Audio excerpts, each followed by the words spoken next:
pada bulan Mac di Forum di Tanjaya kami telah melancarkan satu surat terbuka kepada kerajaan. Dia berbentuk rayuan daripada rakyat kepada kerajaan. Dan pada bulan Jun tahun lepas kami telah sampaikan kepada Perdana Menteri tanda tangan untuk menyokong lebih kurang 20,000 lebih. Kalau ada yang melihat perbincangan ini ingin menyokong, ya, jadi bolehkah tidak mereka menambahkan nama mereka? Boleh. Masuk kepada website artikel 11 www.artikel11.org. Pada bulan Julai Perdana Menteri telah menasihatkan, bagi saya anggapkan sebagai nasihat, ya, sebab Perdana Menteri pun tidak berhak mencabut hak kami untuk bersuara, tapi dia telah menasihatkan memandangkan keadaan yang nampak tegak pada ketika itu buat seketika tangguhkan forum. Jadi kami pun dah nampak di rusuhan berhampiran rusuhan di Penang, keadaan merosot lagi di Johor. Kami patuh. Pada pendapat saya, artikel 11 itu tak boleh bergerak sekarang kerana kerajaan nampaknya telah menyerah diri kepada mob group. Kalau kita bandingkan selepas forum di Pulau Pinang, Perdana Menteri sendiri mengakui apa yang berlangsung di Dewan itu berasaskan kepada hak-hak perlembagaan. Dengan secara tak langsung, Perdana Menteri telah menafikan hak-hak kami atas sebab mob group.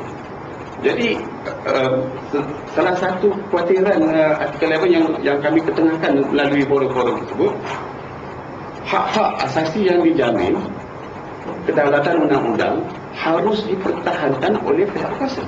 Kalau kita perhatikan di Pulau Pinang, artikel 11 telah bekerjasama dengan pihak polis, ya, tunjuk perasaan kat luar, ugut untuk masuk untuk buat kecoh. Maka pihak polis datang berjumpa dengan kami kata kami akan bekerjasama. JP sama juga.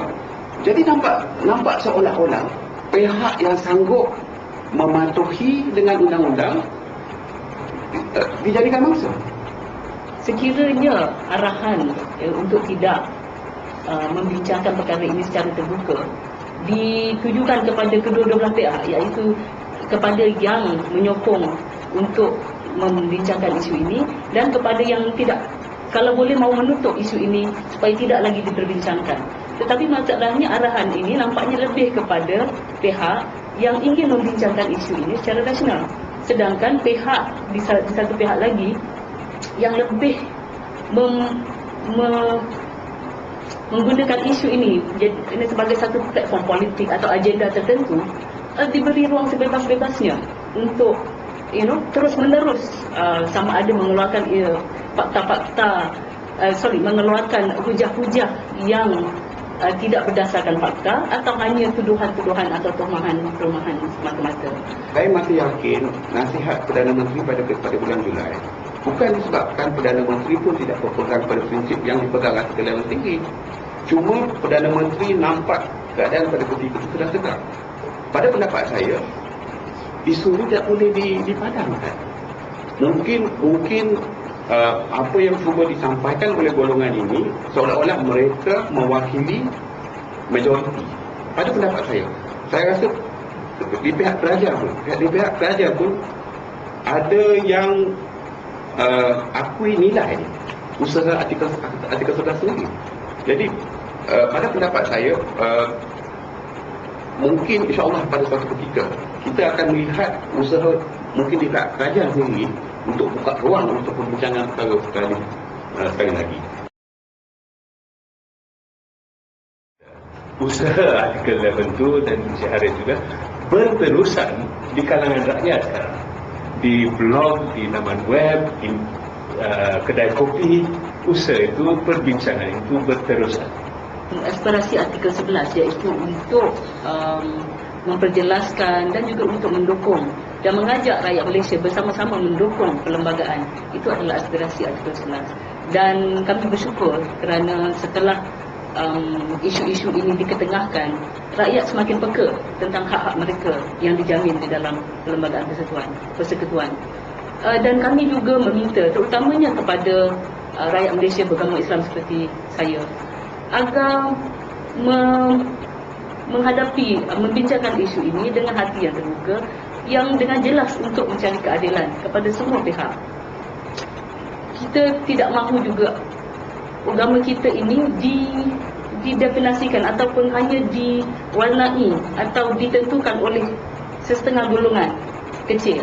Dan kita telah nampak bagaimana baru-baru ini apabila setengah isu, sebagai contoh dalam isu haluan, apabila seorang ahli agama, seorang mufti sendiri memberi pandangan yang agak mungkin tidak dipersetujui oleh golongan-golongan sebegini, betapa